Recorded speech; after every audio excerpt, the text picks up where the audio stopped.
What's going on, guys? I am just hanging out in my car here.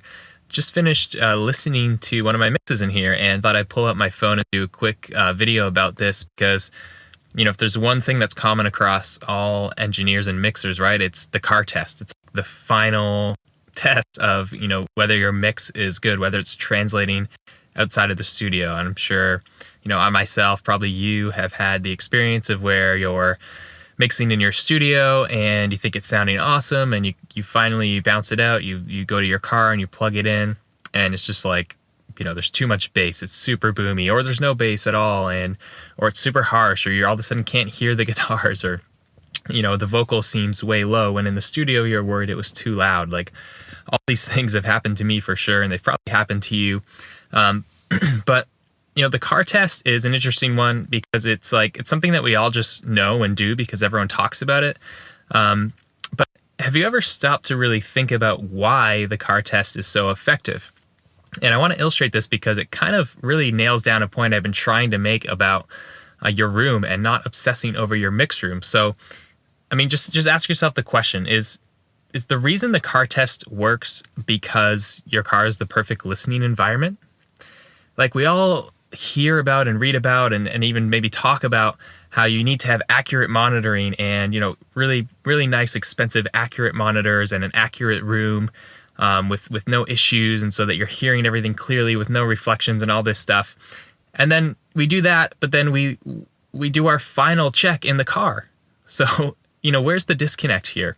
Is the reason the car test works because it's a perfect listening environment and it's better than your studio? Why is it that we engineers sometimes wish that we could run a cable from our mix rig into our car and mix here, since, we can hear things so much better here?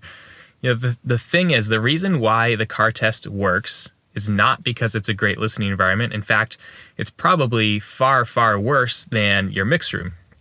It's pretty obvious to see.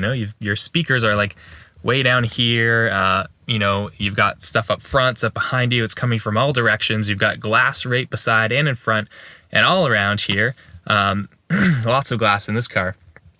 And, it's clearly not ideal, not even close to an ideal listening situation.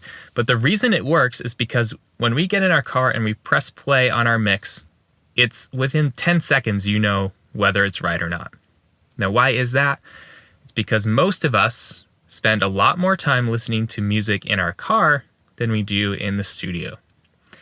And, it's maybe not, that may not be true of the last few years when you're busy in the studio, but if you add up like your entire life up to this point, maybe especially if you commute to work every day, depending on how long your commute is, but even as a teenager, like when you start driving and, you're always listening to music in the car, it just becomes ingrained in your subconscious, just as like an automatic instinct of like what a professional record should sound like in a car, and specifically in your car, because everyone's a bit different. But the point is that it's not a great listening environment. So why do we think we can mix better in our cars and make better decisions? It's just because we know it so well, right? We've listened to so much music in here.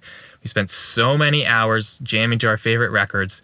You just know what it's supposed to sound like. You've listened to so much material in here, especially your favorite stuff. It's really easy to tell if there's not enough bass, if the vocals are too low, because you've listened to so much material here. So what does this have to do with your actual mix room? This video, despite, talking about test mixes in the car and why it's important, the main point I want to make here is not to always check your mixes in the car. I think people already know that's useful practice. My main point is that, if this is the case, if this is why car tests work and have always been the tried and true method of checking how that translates outside of your studio, why are we so obsessed with treating our mix rooms to the nth degree and buying the most expensive monitoring and obsessed with like accuracy of sound in your mix room? Here's the thing, I'm a professional recording engineer and mixer. Obviously there's some treatment is important in your room, all right? I have bass traps, I have high frequency absorbers, that stuff, but I don't go overboard. I cover the basics until it's sounding reasonably good.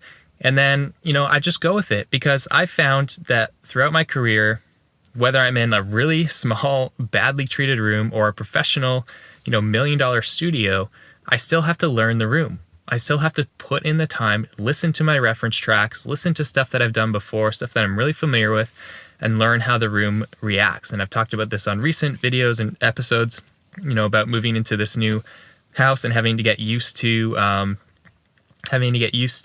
that room sounds and how my mixes are going to translate. And it takes a few weeks, to get started. But, once you get over that initial shock of like the new experience of a new space, it just starts to become subconsciously ingrained, so that when you start mixing, you just have this like baseline, this automatic baseline in your brain of what the mix should sound like. And the only way you get there is by listening to a lot of material in your room, on your monitors, and just learning that and getting that ingrained in your subconscious. So you know what, all that to say is, I think it just kind of hit me that this whole car test thing is just such a brilliant illustration of why you don't need to obsess and measure like every measure the frequency response of your room and like try to correct that. Like for most of us, we're not dealing with huge budgets for constructing our mix room, so like just forget it. Like you're not gonna get a perfect mix room, especially at your house or in your basement or in your small little project studio. I mean, how many of us fall outside of those categories? Probably almost none of you listening to this. So I get lots of emails from people saying they've tried this and that and they've measured and oh no, there's a node or a room mode or something at this frequency and blah, blah, blah, blah. It's like, I'll be honest, I've never measured the response that way of my room. I just kind of follow my ears. But my main principle, the main thing that's remained true for me is it's less about the technical, response of the room and trying to get that as accurate as possible. It's more about just understanding what finished records should sound like on your speakers in your room. And the only way to get there is just by time and listening to how things sound in your room. And that's why the car test is so effective. It's certainly not because the car is a better listening environment than your studio. It's just because you know it so well. So keep that in mind going forward. Next time you're freaking out or really worrying or stressed that you're not hearing something properly in your room, remember the car test, remember why it works, and apply that to how you're thinking of your actual mix room as well, guys. All right, so thanks for listening to this. Hopefully it helped.